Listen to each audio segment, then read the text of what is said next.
Di Indonesia kerap kali muncul berbagai cerita mistis di berbagai tempat. Tetapi di balik cerita mistis ini pula, ternyata ada fakta-fakta unik yang melingkupinya.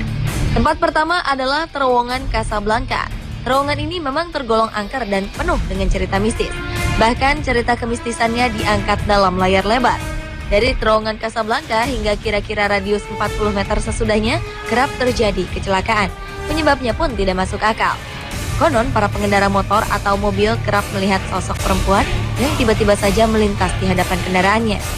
Keadaan ini membuat pengemudi kendaraan kehilangan kendali dan menabrak pembatas jalan. Menurut warga sekitar, ada baiknya ketika melewati terowongan ini pengemudi kendaraan membunyikan klakson sebanyak 3 kali dengan maksud menyapa para penghuni terowongan. Faktanya, kejadian ini juga tak terlepas dari proses pembuatan jembatan Casablanca ini sendiri. Ternyata terowongan Casablanca dibangun di atas tanah pekuburan. Menurut beberapa warga, ketika pembongkaran kuburan ada satu jenazah yang masih utuh. Ditambah pada akhir 90-an seorang laki-laki paruh baya tewas dengan cara menggantungkan diri dengan spanduk di terowongan Casablanca ini. Hal ini menjadikan terowongan Casablanca semakin dilingkupi aura mistis. Konon warga sekitar Casablanca kerap mendengarkan tangisan. Namun ketika sumber bunyi dihampiri, suara itu berpindah-pindah. Selanjutnya adalah Jalan Semanggi di Jakarta Selatan. Konon warga yang melintas atau berada di sekitar Jalan Semanggi kerap kali melihat arwah gentayangan. Faktanya munculnya sosok arwah ini ternyata hanya merujuk pada sebuah sejarah, di mana 14 tahun lalu terjadi sebuah tragedi Semanggi saat kejadian protes masyarakat terhadap pelaksanaan dan agenda sidang istimewa. Tragedi Semanggi mengakibatkan tewasnya warga sipil. Kejadian pertama dikenal dengan tragedi Semanggi I, terjadi pada 11 hingga 13 November 1998 yang menyebabkan tewasnya 17 warga sipil. Kejadian kedua dikenal dengan tragedi Semanggi II, terjadi pada 24 September 1999. Tragedi ini menyebabkan tewasnya seorang mahasiswa dan 11 orang lainnya, serta menyebabkan 217 korban luka-luka. Dengan merujuk fakta sejarah inilah, konon diceritakan bahwa arwah korban tewas pada tragedi Semanggi kerap menampakkan diri dan melakukan gangguan pada warga sekitar Semanggi.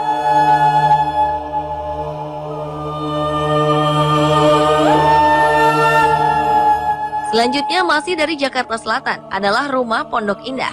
Mungkin sebagian dari Anda pernah mendengar jika rumah ini adalah salah satu rumah terangker di Indonesia. Dalam sejarah cerita yang beredar, konon akhir September 2002 lalu, seorang tukang nasi goreng hilang setelah hanya menyisakan gerobak nasi gorengnya saja di depan rumah ini. Diceritakan tukang nasi goreng ini tak pernah kembali setelah mengantarkan nasi goreng pesanan seorang perempuan ke dalam rumah. Mengenai sejarah rumah ini sendiri, konon kabarnya seisi keluarga pemilik rumah ini tewas dalam peristiwa perampokan bermotif persaingan bisnis. Sejak itu, konon beberapa orang kerap melihat sesuatu dari dalam rumah. Namun tentu saja hal ini belum terbukti kebenarannya. Bahkan beberapa waktu lalu, para tunawisma memanfaatkan rumah ini sebagai tempat tinggal mereka.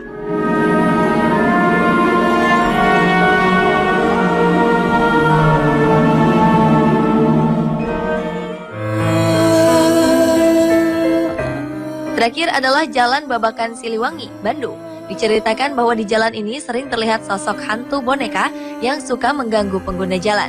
Kabarnya pengendara enggan melewati jalan ini pada malam hari, terutama setelah santer terdengar jika jalan ini angker. Terlebih ketika kita bersama anak kecil. Konon yang pertama kali melihat sosok tersebut adalah anak kecil. Diceritakan pula oleh para warga sosok ini berbentuk boneka panda kecil. Menurut warga, dahulu pernah ada seorang anak bernama Uci. Ia meninggal akibat tabrak lari pada 1981. Naas sang pengemudi tidak turun menolong, melainkan langsung tancap gas dan kabur.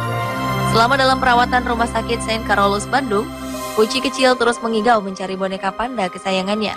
Boneka ini sedang didekapnya saat kecelakaan. Keluarga Uci pun berusaha mencari namun tidak pernah menemukannya. Seminggu dalam perawatan, Uci mengalami koma, lalu menghembuskan nafas terakhirnya. Beberapa sumber mengatakan boneka milik Uci sebenarnya tidak bermaksud mengganggu pengguna jalan Babakan Siliwangi. Kemunculannya dinilai untuk memperingatkan kepada setiap pengguna jalan agar berhati-hati.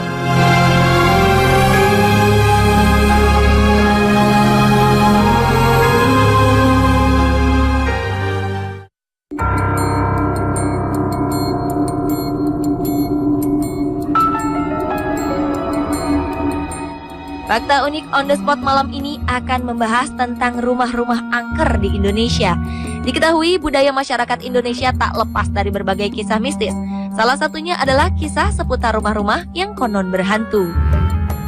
Terletak di kawasan Dharma Wangsa, Jakarta Selatan, terdapat rumah Kentang Prapanca yang terkenal dengan kisah horornya. Mendengar namanya saja pasti mungkin sudah tidak asing lagi bagi kita. Rumah Kentang merupakan rumah yang dianggap angker oleh masyarakat. Rumah ini bercirikan memiliki pohon bambu bercat putih. Suasananya sangat sejuk karena banyak pohon. Rumor kisah horor di rumah Kentang adalah cerita tentang seorang anak kecil yang jatuh dalam kuali panas yang berisi kentang. Konon anak ini meninggal dan arwahnya tidak tenang. Rumornya saat malam hari akan tercium bau kentang di sekitar rumah tersebut. Faktanya rumah ini ternyata bukanlah sebuah rumah kosong. Tercatat 6 keluarga mendiami rumah ini, ditambah dengan beberapa supir, pembantu, dan satpam. Ketika diselidiki, menurut seorang satpam, ia tak pernah mencium aroma kentang di rumah ini seperti yang diberitakan. Seorang tukang parkir di dekat rumah ini pun menuturkan hal yang sama dengan satpam tersebut. Kisah seram yang sudah banyak orang tahu adalah rumor belaka yang tidak ada buktinya. Bagi Anda yang belum percaya,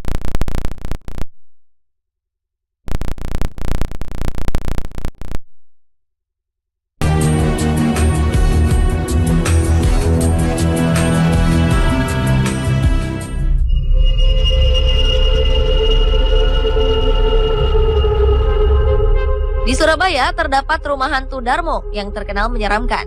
Konon menurut masyarakat setempat, rumah kosong ini dihuni makhluk gaib. Rumah hantu Darmo ini terletak di Jalan Puncak Permai 2, nomor 26, Suko Manunggal, Surabaya.